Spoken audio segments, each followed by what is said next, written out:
High, money plant কীভাবে ঘন এবং সুন্দর রাখা যায়, পাতাগুলো যাতে খুব সুন্দর থাকে, সেটাই আজকে আলোচনা করব।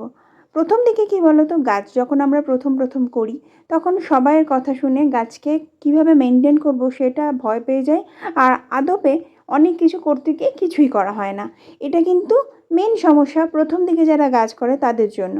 তো আমি সেই জন্য সবসময় মনে করি সহজ এবং সরলভাবে, যেটা কন্টিনিউ আমি করতে পারবো, সেরকমভাবে কিন্তু গাছকে মেনটেন করা উচিত।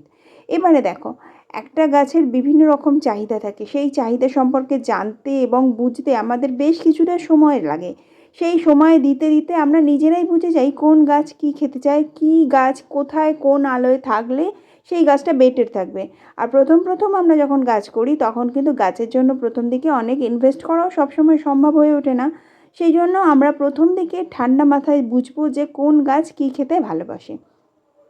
এবার সহজ সমাধান আমি বলবো, এই যে মানি প্ল্যান্ট গাছের কিন্তু কিছু কিছু সমস্যা আছে, পাতাগুলো পুড়ে যায়, অথচ খুব লো মেনটেনেন্সে খুব সুন্দর গাছ হয়। এই খুব সুন্দর গাছটা খুব সহজে আমরা কিভাবে করব সেটাই আজকে তোমাদের বলবো।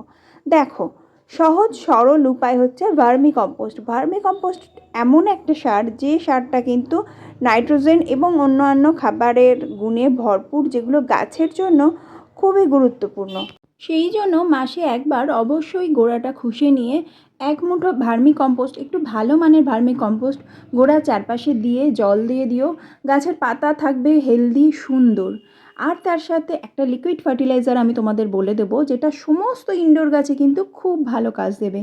সেটা কি বলো তো, যে ঘুঁটে পাওয়া যায়, সেই ঘুঁটে ভেজানো জল, সেই ঘুঁটেটা একটু কষ্ট করে 60টা দিন, মানে 2 মাস ভিজিয়ে রাখতে হবে। মাঝে মাঝে জলটাকে নেড়ে দেবে, কোথাও একটু ছাওয়া জায়গায় রেখে দেবে, রেখে কম্পোস্ট, এটা সবচেয়ে বেস্ট কম্পোস্ট হতে পারে, সেই জলটাকে পুরো ছেঁকে নেবে। সেই জলটাতে আরও 2 গুণ জল দিয়ে সমস্ত ইনডোর গাছে দেবে, খুব ভালো রেজাল্ট হয়। পরে ওই যে ঘুঁটেটা, যেটা ভেজানোর পর যে অংশটা থাকছে, সেটা কিন্তু আবার অন্য তুমি গাছের সার হিসেবে প্রয়োগ করতে পারবে।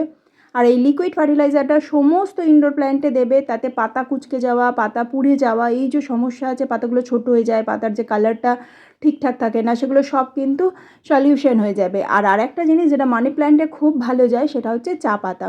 চা পাতা কীভাবে ইউজ করবে বলো তো? চা পাতা কিন্তু আমরা যে চা, চিনি, দুধ দিয়ে যে চা খাই, সেই চা কিন্তু দিলে গাছের ক্ষতি হবে। কেননা ওই দুধে যে দুধ যে জিনিসটা, ওটা কিন্তু ফাঙ্গাস এনে দেয় গাছের গোড়ায় দিলে। সেই জন্য আমরা যদি ওই পাতাগুলোকে ভালো করে জলে ভালো করে ধুয়ে, মানে যাতে দুধের পুরো কষটা উঠে যায়, সেরকমভাবে বারবার করে ধুয়ে সেই পাতাকে রোদে শুকিয়ে তারপর আমরা ব্যবহার করতে পারি। নয়তো দোকান থেকে কিনে যে কোনো ভালো মানে নর্মাল যে চা পাতা হয়, সেই চা পাতাকে আমরা গাছের গোড়ায় দিতে পারি। গাছের গোড়ায় 1 চামচ করে, টেবিল চামচের 1 চামচ আমরা গাছের গোড়ার চারপাশে দিয়ে ভালো করে জল দিয়ে দেবো।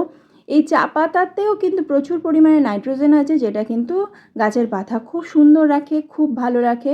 এই রকমভাবে কেয়ার করলে মানি প্ল্যান্ট কিন্তু খুব সুন্দর থাকে। আর আরেকটা কথা, অবশ্যই মানি প্ল্যান্টের পাতাগুলোকে অবশ্যই মাঝে মাঝে শাওয়ারিং করে দিতে হবে। পাতাগুলো পরিষ্কার থাকলে কিন্তু গাছ হেলদি থাকবে এবং সুন্দর থাকবে।